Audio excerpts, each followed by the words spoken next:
Grace, kailan target ng Baguio PNP na masimulan yung investigasyon at matukoy kung may pogo nga ba o kung may pogo nga ba na nag-ooperate diyan sa Baguio?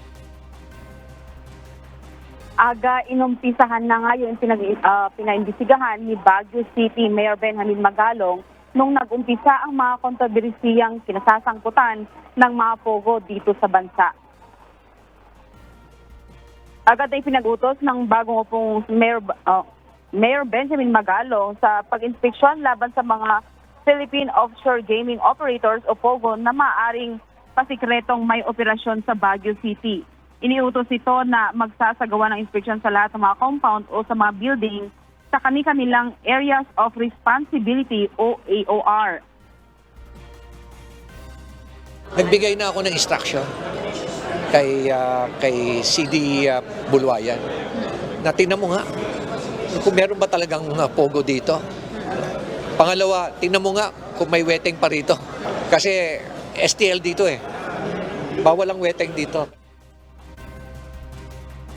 Maaari niyang may mga building o compound na nagsisilbing taguan o ginagamit sa mga iligal na operasyon ng pogo. Sinabi pa ni Mayor Magalong na maaaring gamitin dito ang visa ng police visitation ng pulisya at ang karapatan ng LGU na mag-inspect sa lahat ng mga commercial establishment sa kanilang lugar.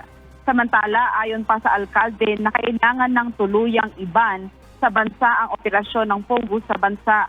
Naniniwala umano si Magalong na aksyon ng gobyerno ay malinaw na mensahe na kailangan na ng seryosong hakbangin upang masawata ang iligal na operasyon ng pogo sa bansa.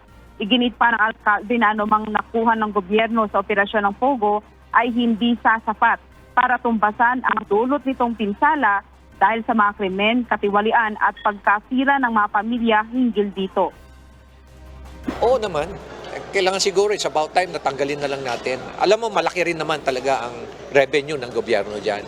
Kaya lang naaabuso. At it destroys our moral values.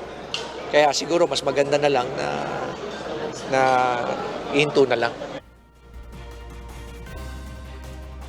Aga sa ngayon nga ay tiniyak ni Mayor Magalong na walang operasyon o nananatiling pogo-free ang City of Pines. Yan man ang balita mula dito sa Baguio. Balik sa iyo, Aga. Maraming salamat, Grace Doctolero.